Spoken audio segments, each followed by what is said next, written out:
So, good afternoon. This is Veterans Talk. It ain't nothing but a thing, but it's a thing we want you to tune into every Saturday afternoon because we are here today doing the same thing we've been trying to do ever since we started the show.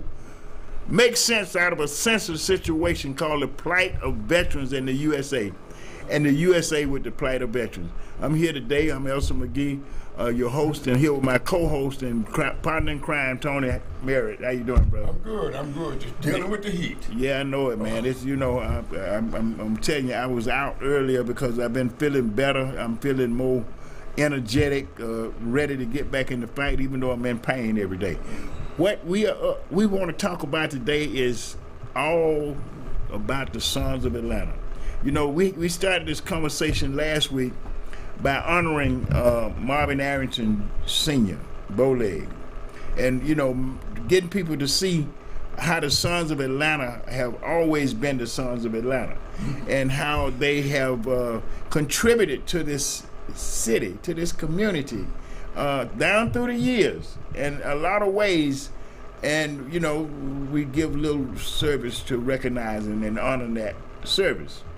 We're talking about look at the young politician, my city council representative Antonio Lewis. You know, we stepped up on him because his campaign he ran a campaign. So he was the real son of Atlanta. Yes. And, you know, he's showing up. He's showing up because he voted to make sure that we get this memorial. Yes. You know, so that's the Sons of Atlanta we're talking about. Yes, we're focusing on those who have made the ultimate sacrifice and walk. Mm-hmm. But they're not the only Sons of Atlanta that serve in this city. We got a lot of police officers, good brothers on the police force that were born and bred here, knowing, Tony, that every day they go out to work, they're facing dangers that they shouldn't be facing. Automatic war weapons. Exactly. Yeah. We need to talk about that, Tony. I mean, we done got to so far away from what we supposed to be to I don't think we recognize what we do. We just bopping and rolling and dancing to music that don't make sense. Yeah. We got to look at this now in our hometown, Tony, where we grew up and, you know, bred and grew up. The biggest threat to our children is gun violence. Mm-hmm. Yes. The interesting thing about that particular thing, I think, is we're slowly making headway in making people aware of this. Mm-hmm. And one of the ways that we've seen recently, one of the young men who was killed by is one of the mothers saying that she had lost her son, her only son, to an automatic weapon. And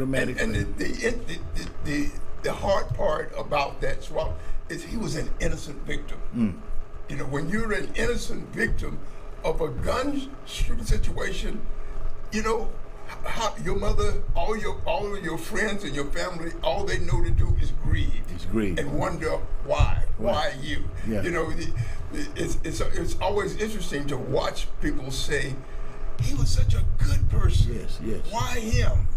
And why him? Then that's when we're challenged, but we have to step back on our religion.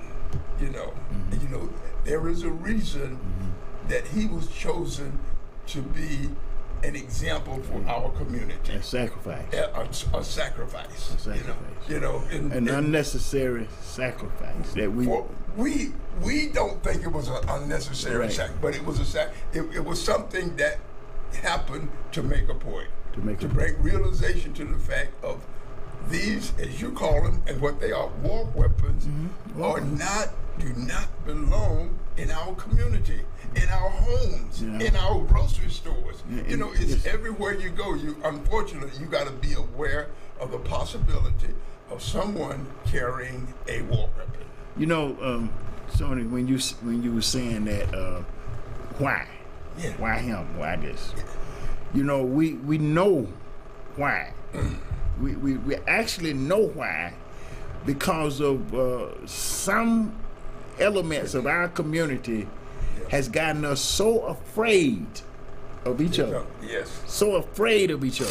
You know, love that neighbor as you do that self. We don't know how to do that anymore. So what we're doing, we are afraid of each other. Yes. So not only they got war weapons, it done develop into a war weapon, but the irresponsibility of legal gun owners. Yeah. You know, to keep their weapons safe from their children in their homes. You know, to take full responsibility for having that weapon, to make sure it's not put in a place where a person that will steal it and use it for other crimes in our community and even against us. Yeah. Yeah. We need to look at what you're saying, why these things are happening.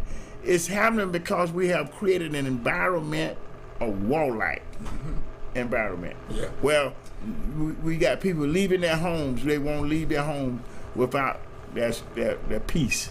Yeah.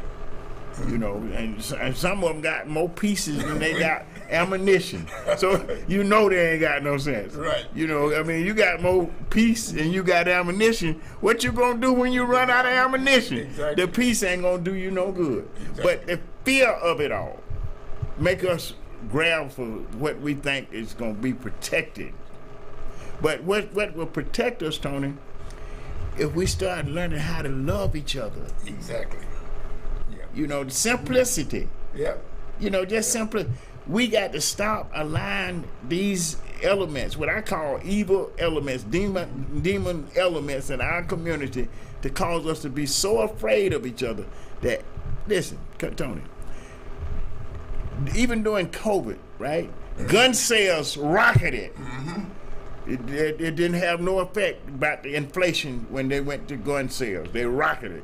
And the gun manufacturers and the gun sellers are just glad about it. They was able to pump more money into electing clones to government. Yeah. And especially in state governments where they recognize, and we need to talk about this, Tony, where they recognize that we live in a system, a United States system, where we have a federal government, but we also have state governments, and every state has a right to its own type of government, as long as it doesn't conflict with the national government, right? Exactly. Now, what we've seen in this recent coup, I'm gonna just call it what it is, coup attempt, and this is the ongoing coup attempt, is to get people to look at the Constitution different than the way it should be looked at as a document for all the people to develop equally, for all the people to have equal opportunities to the resources of this country. We see right now that we got people in the Congress of these United States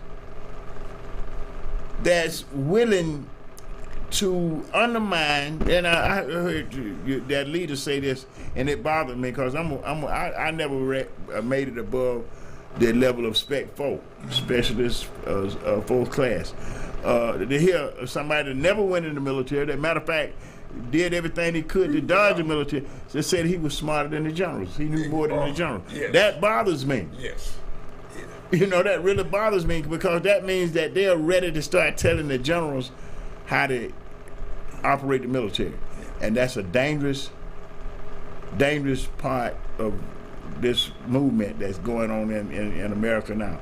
If you undermine the leadership of the military, it will go back to being the military where it was a segregated military. And it was really an ineffective military at that point too. Right, yes. Yeah. It was ineffective. One of the reasons it was ineffective, it was not the proper use and taking advantage of the talent that existed in the military. Once he desegregated the military found out how intelligent, how smart, how dedicated a portion of its population is, not was, is, because we still are. We're still dedicated. We still believe in this country, and we're willing to do whatever is necessary to save our democracy. And that's the sense of duty Yes. That's a sense of duty that was carried all the way to the end by our homies that made the ultimate sacrifice. Exactly. That we are here to give voice to their duty, that sense of duty, that sense of service. Because we know what it was like, Yes, Tony. right. We know what it felt like to have to leave home. You had a certain time to be somewhere. And you know what? The whole family made sure you was there. Exactly. Yes. Think about it, Tony. Yeah. You know, everybody in the house gonna make sure, buddy, you got to get to the airport, and you gonna get there. You ain't. They can wait. You see them when you get back. Yep. That was something that we need to talk about. Yeah. Yeah. Because I think our community has forgotten it. That during the draft, now you know they want to make sure. Well, they were drafting misfits and the undergrowth of society. I beg your pardon, but I was Mr. Senior Best Dressed and an honor student when I graduated from Washington High, and so was Louis Herman, Yeah. my friend. He was an honor student. Yeah. You know, he wasn't somebody that was in the streets, and you know, the military was the only option that he had to stay out of jail. Yeah. I've seen these writings, and I'm saying, ooh wee, you know, misinformation. Exactly. You know, yeah, you now yes, let's go back to the 60s a little bit. You had people that resisted the draft. Exactly. But you had a legal way to resist the draft too. You know, you had some of the people that just left the country, just went to prison. But there was a legal way to resist the draft, and Muhammad Ali showed us. Yes. And the Supreme Court upheld it. Yes. So we need to make sure that our people understand that this Constitution is real. Yeah. This Constitution that we live upon every day is real. And our vote is the only thing that's going to keep it intact, Tony. Exactly. Exactly. Our vote. If we don't vote right, we vote the wrong people, and like we got up there now. Exactly. We got people. Listen, you know what? We know what if in the military, that's something they call unfit to serve. Exactly. And that's based on behavior. Right. Yes. Whether you are disciplined enough to follow the orders of the and the mission of the military. Yep. If you show any behavior that you're not, Yes. they get you out of there. That's it. Yeah. You out. Yes. And that was the best way to do it. That's what generals do. Yep. You know, I don't want nobody other than a general telling me how to operate the military, because they've been there long. Yes. They know what they're doing, Tony. Yes. And we listen, man. You know we done birthed some of the best generals this nation has ever seen. Yeah. Got one of them, homeboy, Georgia Bone homeboy right now, Secretary of Defense. Yes. And I think a lot of that mess that they coming up with Congress is because of that. Yes. That racism don't go away unless you stomp it out. Yeah. You stomp it out. And we showed them by our sense of duty, by our sense of service, that we could. All of the young men that went in during our time period that got honorable discharges learned something that they should have took back to the community that we didn't. And I say it all the time, Tony. We learned how to live together, learn together, and serve together. Yes. In such a magnificent way, we got the strongest, most powerful military on planet Earth today. Right now. I mean, yeah, you got some stuff that in there, but look at the performance of this military. Yep. As opposed to any other military on planet Earth, and you're going to say, well done. Yeah. Yes. And the thing about that is not just now, it's ever since the desegregation happened, they realized It the just grew. value It grew. of a segment of the society that they had overlooked. And they got it now. Yeah. And I don't want to hear nobody talking against it either. I look at this military to see all these young people that look like it look like the country that it is. Yes, yes. And these people that don't want it to be like that, they need to go somewhere else. Yes, yeah. You know, I hate to be saying that, but you know, that's one of their phrases. They need to go back where they came from, because they didn't come from where we are. Right. Not in America, because we are moving toward that perfect union. Yes. And our children deserve it, They Tony. deserve it. They deserve it. And we believed in it. We still do. Yeah, we still do. I'm taking it out of passing. We believe in it, and we've seen how it works. When everybody is treated equally, it works. It is unbelievably how the military can function in a warlike situation when we all agree this is our objective, and we're going to do this to obtain it. And they're going to provide us with whatever we need to do it. Give us an opportunity to display our expertise in whatever it is that we're doing. Not just our expertise, Tony, but our character. Oh yes, oh yes. See, the expertise come from training. Character come from birth. Yeah. You know, Yeah, you came to the military with your character. with your character, Yeah. and they help shape and mold that character into what I call some of the greatest Americans you want to deal with. Yes, You know, yes. white, black, Hispanic, right. Native American, all of us. All of us. And our generation is that generation that reflects this yeah. diversity that they want to stamp out. Why? Because it did so good. Yes. Yes. It did so good. And all of it was positive. There were some challenges. Yes. And that's a part of life, is having challenges. But how you grow through those challenges and resolve those challenges so that it works best for everybody. You know what? Dean Hendricks, Mercer University. And I got to go to Mercer University, man. One time you couldn't go to Mercer University, Right, yeah. but Dean Hendricks was the dean of students when I was at Mercer University.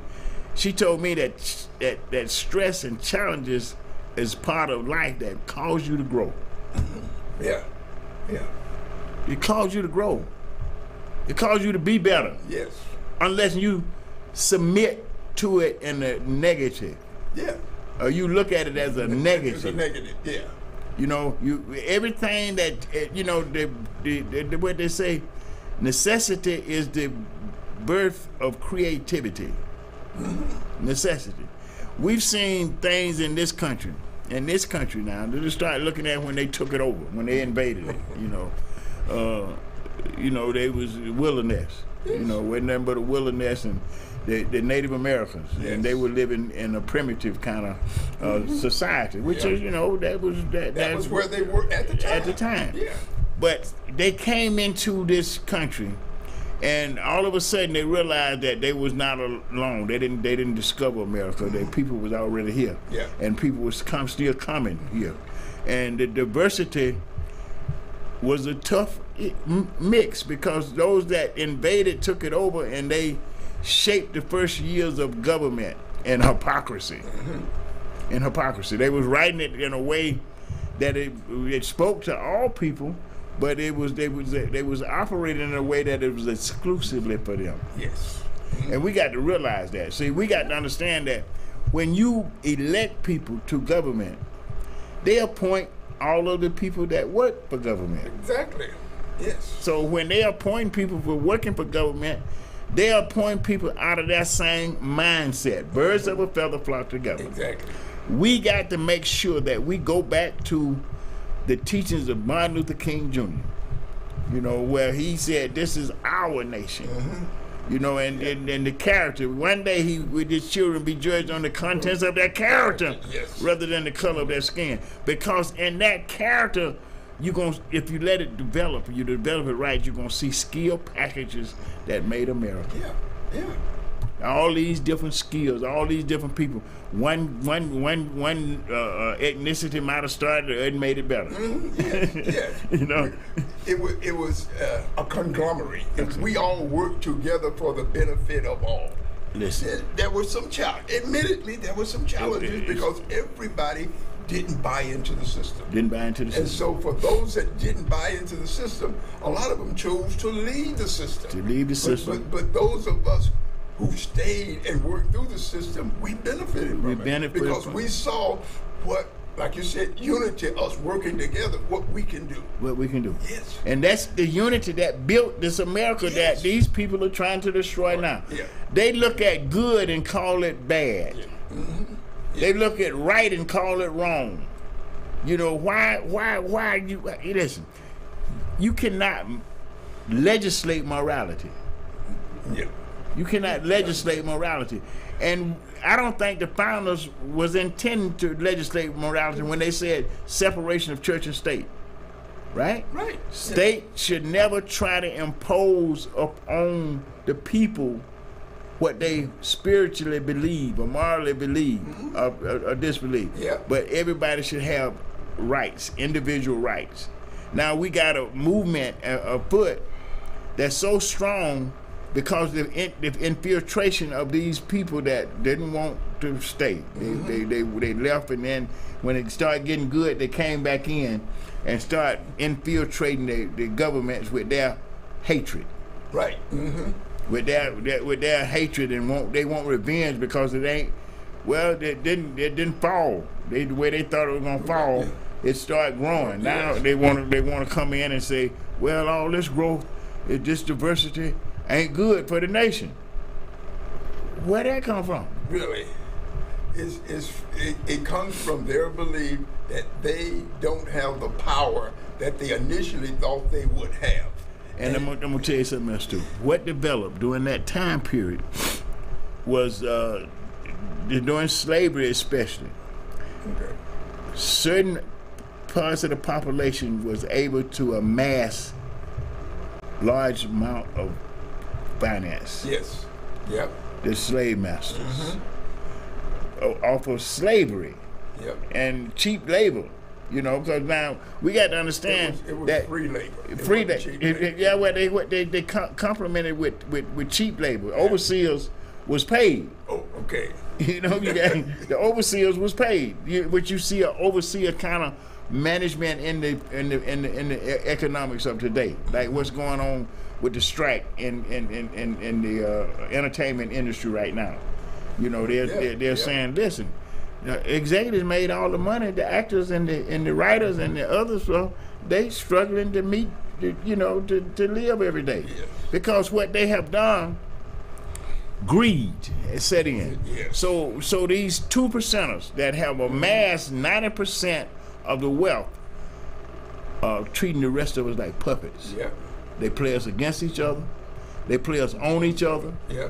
You know, and they got it to the point where right now, in our own homes, mothers are scared of their children. Oh, yeah. Children are killing their parents. Yeah. You know, we got to take our nation back, not just our community. We got to take our nation back because we don't need leaders that's not going to follow the script. Exactly. Yeah. We got a script. It's called the U.S. Constitution. Yes. They know that's the script.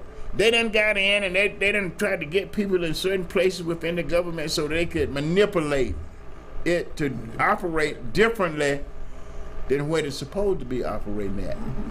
So the growth of America right now is endangered by these forces, but we still got the power to vote. Yeah. We still got the power to vote. And remembering the sons of Atlanta and honoring the sons of Atlanta and calling upon all the sons of Atlanta, we can take back our communities. We can take back our nation.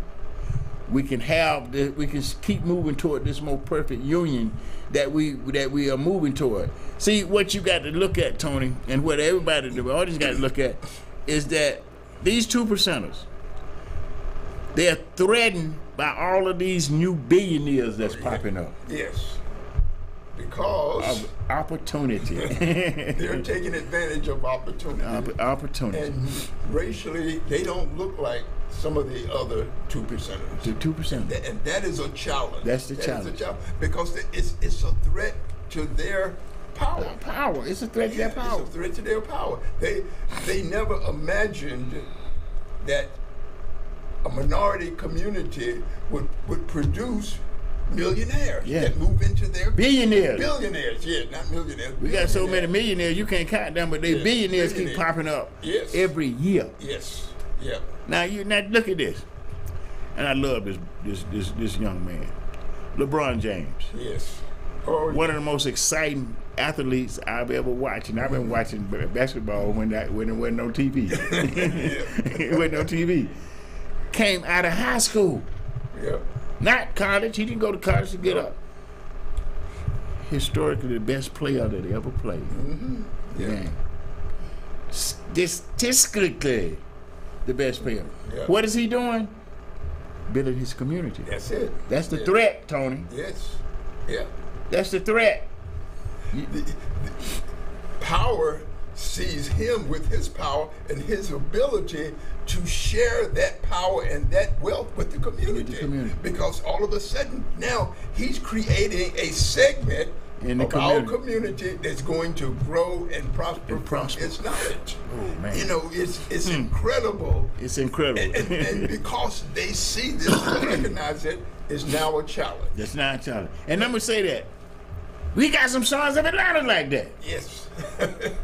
We got some homeboys that's cutting up. Right. Yeah. We calling y'all. Yeah. We calling them out today. Yep. We want you to come together in a sense of unity for the homeboys that couldn't.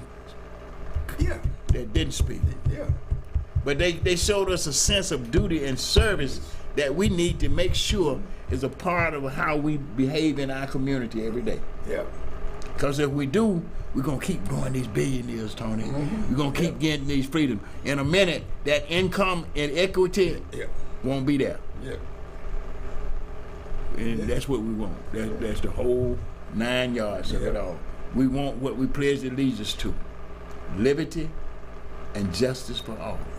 Now, we're going to go back to politics and so talk about this a little bit because right now, the number 45, who is the most crooked individual that have ever rose to power in this country. Yeah.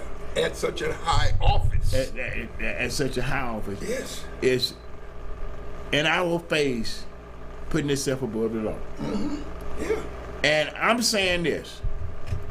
The powers to prosecute is cooperating with it because they're aligned to be drug out, to be media, so that they can empower the poisonous that he's spewing in this country. You know, I mean, because I feel like this. He's playing on poor white folks. And I resent it. Yep. That's what he's doing. He playing on poor white folks. He got them people out there to attack the Capitol. And everybody know it, but they ain't indicted him that they done sent some of them to jail. You're right. Yes. Yep. See, we talking about equal treatment under the law for all folks. See, we got to be able to enforce the law like that when we are in positions to do that. We cannot allow anybody to break that chain that we have grown this nation on so far. Because look at this. If we start having that kind of disrespect for the rule of law, the penitentiary system is going to become the most dangerous places in our community. Why? Ain't nobody going to respect the rules of law. Yep. They got more prisons than they got prison guards. They cannot contain those folks. Exactly. See, we need to look at what we are allowing to develop in our government, in our country, and combat it with the sense that we know we have. And stop being afraid of evil. You know, you can't be afraid of evil. You got to respect the fact that it's evil, but you can't fear it. We got to be able to stand up to these things and say, okay, this is the rule of law. You gonna abide by it just like everybody else. I don't care what kind of position you done held in society, because you have violated the law. And we got to treat you the same way we treat everybody else. Or otherwise, ain't nobody gonna have respect for the law. Right. Yeah. See, what most people don't understand, our democracy is based on a simplicity of agreement. I will agree to do this. I will agree. There's nothing holding people in prison but their agreement to stay there. Yeah. Because otherwise they could be wreaking havoc on trying to get out every day, 24/7. Yep. Right? Because they ain't lost their freedoms. We have to look at all of the implications of what is happening right now in our government. They talking about this man want to suspend all of the legal action against him because he's running for president. Well, he's running for president so he can get past these legal actions. And he done already showed that he has no respect for anybody but the power that he can wield against them. Yes. If you don't agree with him, he turns on you like a bear. Yes. Yes. Look at William Saxby, the first senator from Alabama. I ain't got no love for William Saxby because he's a racist. But I'm just saying he gave up his Senate seat. Yes. He came in there and he tried to be a good attorney general. And because he didn't want to do it the way he wanted to do it, not only did he find out of his position as attorney general, he went to Alabama and put a nincompoop Yeah. Yep. in that seat Yep. that's threatening the order of the U.S. military right now. Yeah. Yeah.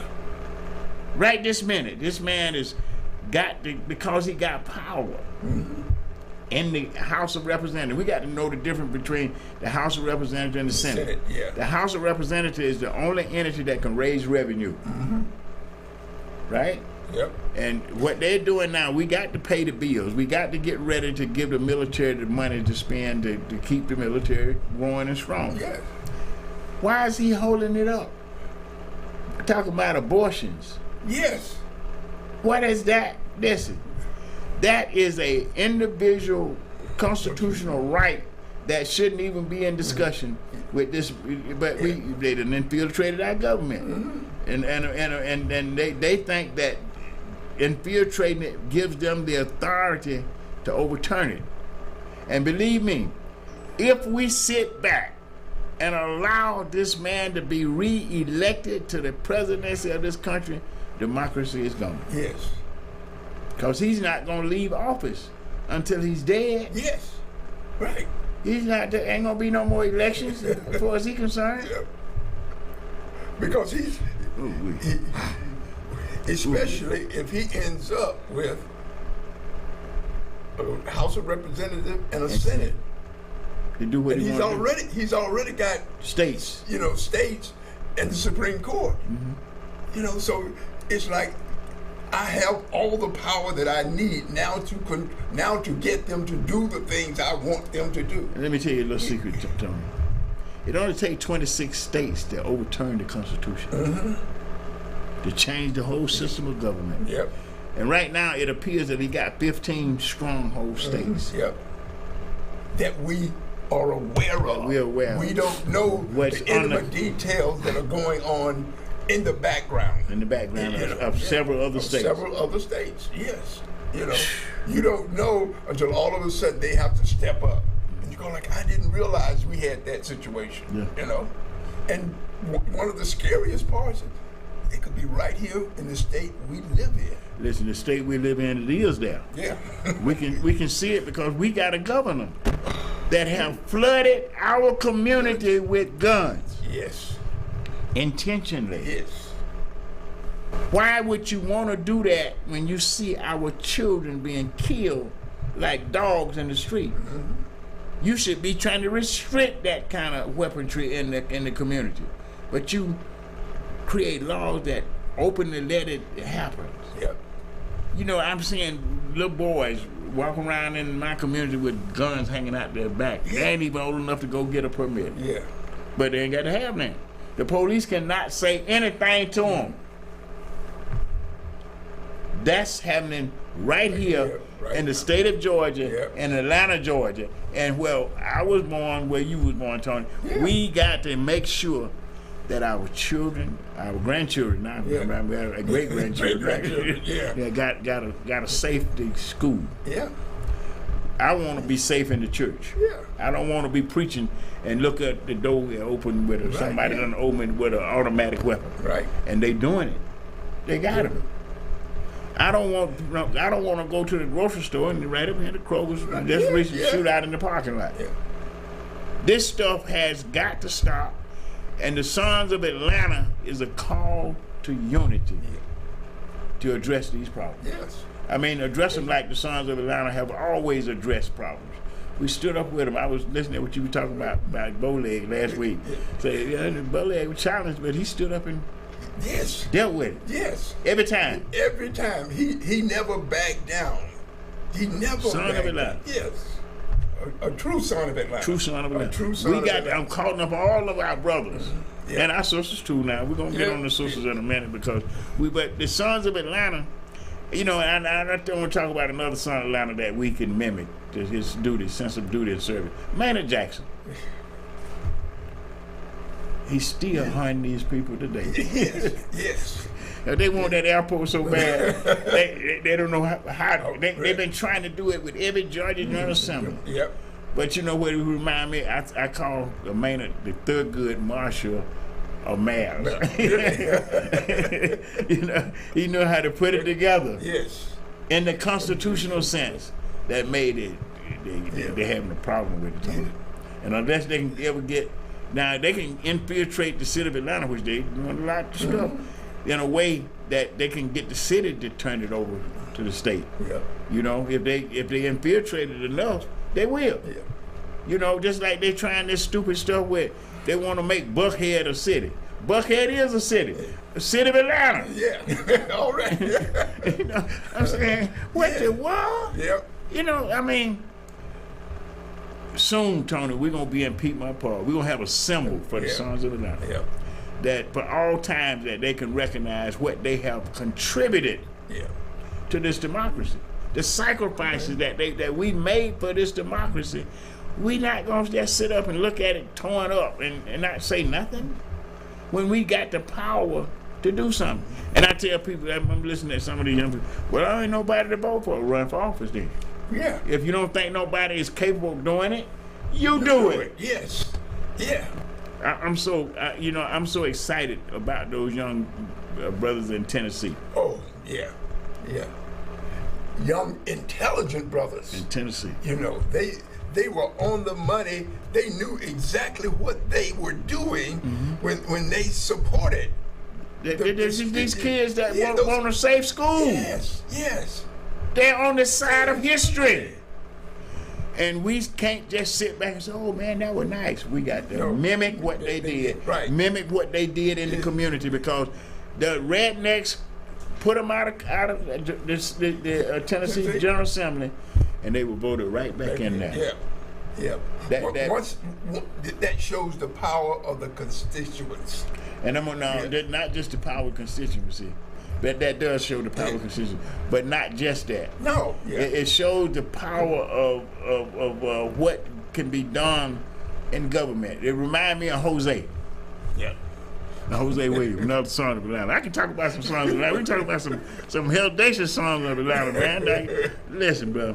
We done had some sons of Atlanta that made contributions that we should apply in times of challenge. Yeah. They challenged Jose. They put Jose in jail. Yep. And come out of jail and go get back elected. Yes. Yeah. But he was for the people. And the people recognized And the that people he was recognized for the people. He was for the people. Yeah. And he was always speaking out for the people. Yep. And right now his spirit is the most servant in this city. Yep. When it comes down to helping the least of these. Yes.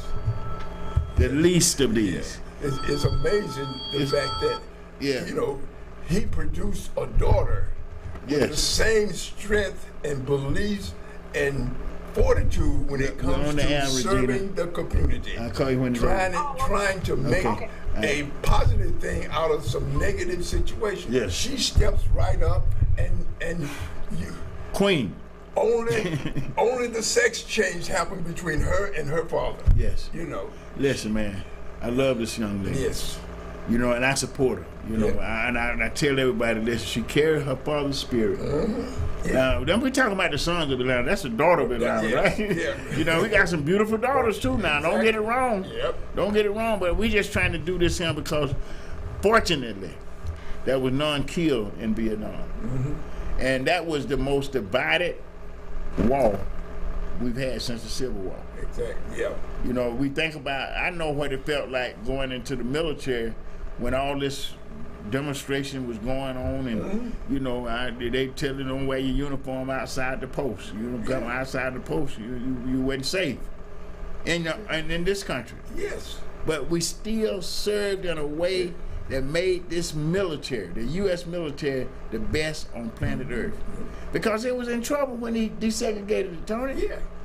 It took a licking, and it wanted to keep on ticking, but it wasn't going to keep on ticking because white folks wasn't going to just keep going out like that, because they lost a lot of folks in World War II. Exactly. But exactly. now, don't get it wrong, we was there too. Yeah. Yep.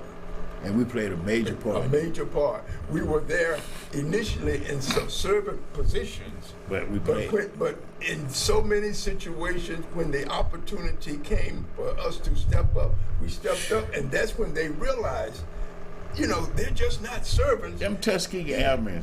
Yes, yes. You know, they have a history, and believe you me, that's only what we've heard, what they told. What they told. That was so and they couldn't tell it all. They couldn't tell it all. They couldn't tell it all. They couldn't tell it all because segregation still existed. When they were doing all this. If we give, you know, they're saying if we put them where they deserve to be, you know, it will change the whole attitude about race relations. And at that time, they weren't ready. They weren't for the ready. Race The Memphis Marines. Yes. We can go on and talk about all these. Yeah, Oh, man, yes. listen. The Sons of Atlanta. Yes. That's what we're talking about today. And in every instance in this country, we've been there. Yes. And we served honorably. You know? Above the call of duty, Yes. Tony. Yes. Martin Luther King Jr. Exactly. Yes. Man, listen. I couldn't have did that. I couldn't have challenged Bull Connor without a war weapon. I would have been looking to shoot that man. Yeah. Because they were looking to shoot us. They were looking to shoot up. But he developed nonviolence to a point that he broke the conscience Yes. of the rednecks in America and made them come to the table Yeah. of humanity. Yeah.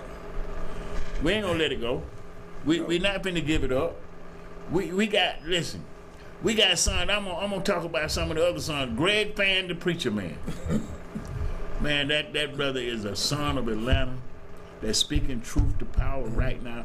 And then you know what? I was in a meeting with Greg one time. We was there with the police. You know, I think he was in the meeting, Tony. And Greg said, he said, "Man, ain't none of this gonna work without putting God in it. You got to put God in it."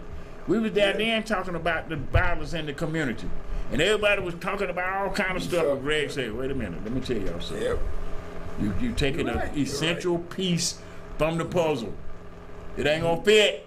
Yep. It ain't gonna work. And what we're talking about is not gonna work if we don't keep that in there. Because we got to love thy neighbor as thyself. Yep. We got to stop being afraid of each other. We're so afraid of each other. I don't leave. I'm gonna talk about the cell phone. When I leave the house without my cell phone, I turn around and go back and get it. Exactly. That's the way some people are doing with their Weapons. Weapons, Yeah, man. they're war weapons. They're war Some of them with war weapons. With war They weapons. don't leave their house with unless they're packing. packing. And Yeah. we got to get away from that because that weapon is a spirit on your spirit. Because I mean I'm a combat soldier. Yeah. So I'm not anti-weaponry. You know, I'm an anti-weaponry the way they're being used in the community now. I'm not anti-weapon. I think anybody that want to own one, own it responsibly, that's their right. Yeah. And no government should stop it. But ain't no right to own no automatic weapon in the community. You know, you ain't no right to do that. You know, the Constitution don't give you a right for an automatic weapon. And we getting courts that interpreted that to be so, they don't need to be on the court. Exactly. They're unfit to serve. They's got to limit other people's rights where your rights begin. My rights stop where yours begin. Exactly. You know, I got to respect your rights. You got to respect mine. That's the way that this Constitution was designed to be. But when we got demagogues and, you know, toxic politics going on the way we got it going on now, everybody's scared of everybody. Yeah. And that's no way to live, and that's no way for a democracy to survive. No, it's not. It's not going to survive. Yes. It's not. You know, I mean, because we got to understand, the autocrats, the dictators want to take over because they are taking over in other parts of the world, and they're amassing all this wealth. Some of this money that's coming into this country right now don't need to be coming into this country the way it's coming into this country, but what it's coming to this country with. Russia shouldn't be back in the NRA. No. And the NRA shouldn't be buying politicians. because they done find some gun owners that's, you know, think the gun is all the power. Yep. And they will do anything to put guns in the hands of people that don't know how to use them, that shouldn't have them, you know, and they don't have no laws that govern them. They want it to be like the Wild Wild West because they ain't in the mess. Right. They ain't in the mess. They out. They live in communities that's so gated that none of these people that they empower with a weapon can get to them. Right. So they say. Yeah. This is Veterans Talk. It ain't nothing but a thing. But it's a thing we want you to tune in every Saturday afternoon. And you can like us on Facebook and follow us on Instagram, Twitter, and YouTube. You can get to us all kind of ways. If you missed the live presentation where you can call in, you can watch the shows after. And we want you to watch it because we're here talking veterans, talking to veterans and the community about all things veterans and the community. We talk veterans because in this service we earn a bunch of benefits that was supposed to level the playing field in our community with those that didn't serve. And today we got a problem with that. You know, the benefits are still there, but they're being restricted by this woke politics. Or these people that call it woke politics, whatever that is, woke. I don't know what that is, but I know one thing.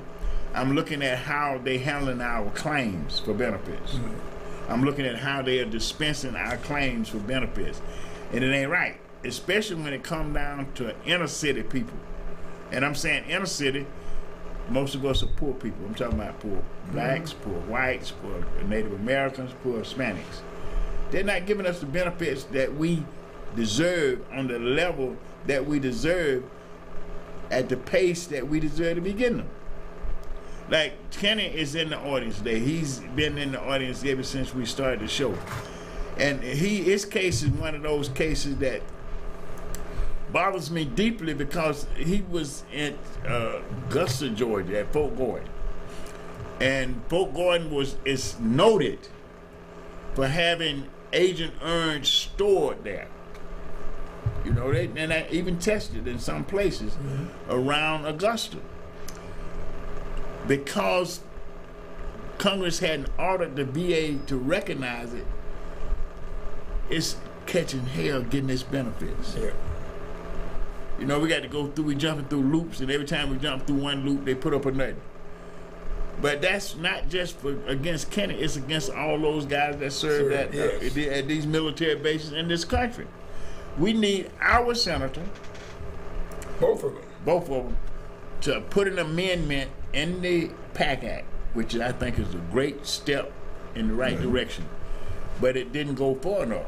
Recognize all of these military bases in this country and our allies' countries where this stuff was, and let the people that was exposed and gotten sick by it get the benefits. Yeah. Equal protection of the law. You know, we got to stop looking at the mistreatment of veterans and think that it has nothing to do with our community, because the benefits were meant for the veteran, his family, and his community. If they're not getting them, and I can show you 250,000 veterans are homeless in this country every day. They got a right to have get a house without any money down. You can't rent without a rent deposit. Right. So why are these people not getting the benefits? Because nobody in the community is pushing for them to get these benefits. We are, and we're going to keep doing it because it is a stepping stone to a better life. And I like your story, Tony, when you talk about the job you had. You ain't had that many blacks in air traffic control. Yeah. Right. Yep. You controlling the air traffic, man. That's what they, you know, I don't know that many folks that did that. Yeah, there were a few. In fact, there were a lot of us that were trained to do this and everything. We went through all the training to get to the point to where we could, and we got those jobs, and we did well. We excelled because the air traffic control was like the military. It was all white. It was all white for years until affirmative action. Affirmative Well, action. let me say this. Affirmative action came as a child of the integration Right. of the military. See, Yes, yes. it came as a child, a birth child of the integration of the military, because, see, it was the military that was first integrated in this country. They in 1954, Right. Truman integrated the military. It took them to it actually did it in 1948. But the racism was so hard in the military, it took them to 1954 to fully integrate the military because it was such resistance. But they kept doing it till they got it done. And now today, as a result of that diversity, that's our strength. We're better together. Yes. Yes. We're actually better together. In all areas of life, of living in these United States. Because we're all God's children. Yes. Yes. We're all God's creation. Yes. We want to forget that. We got all these theories about where we come from. I believe I came from the Almighty myself. I'm at peace with that. Yes. I'm at peace with that. And that's what I tell my children. I'm at peace with that. We got to get back to some sense of where we are in this country and what we got to do to keep it moving toward the more perfect union. Yes. And it's enough for everybody, Tony. Oh, yes. It's enough for everybody, especially when you got people in some cases owning 9,000 and 10,000 acres of land. Mm-hmm. 9,000 and 10,000 acres. And homes in 4 or 5 different states. Yeah. I got a vacation home. I got another. And then you got homelessness. Yeah. That just show you what greed can do and what selfishness can do. And that's totally against our faith. We supposed to take care of the least of these. And that, in a community that's based on the principles of faith, there is no lack among them. Everybody is fulfilled. Yeah. And there's no crime when everybody is fulfilled. We have a challenge. We got a challenge. We have a challenge. We got a challenge. Yeah. But I'm gonna tell you something. As a son of Atlanta, I'm up to it, Tony. Yes. Yes. See, because you said something that has really. I know when I was first coming up with this vision, they kind of laughed at me when I brought it up in the chapter the first time. They said, "Yeah, man, that's a great idea." But them people been dead 50 years. Nobody care about that. No. I said, man, there got to be somebody out there that care. If it wasn't, I wouldn't be thinking about it. Yeah, really. Yeah. I said, there got to be somebody out there that care. Then everybody I talk to, everybody in our chapter now, Yeah. just embrace it like it's their stuff, like it's their idea, And we stuck together with it since 2015. Yeah. And now we got a memorial Yes. that's going to be a symbol of what the sons of Atlanta have brought to the table for generations, And we got to recognize that this is the best thing that could ever happen to the city of Atlanta, to this nation.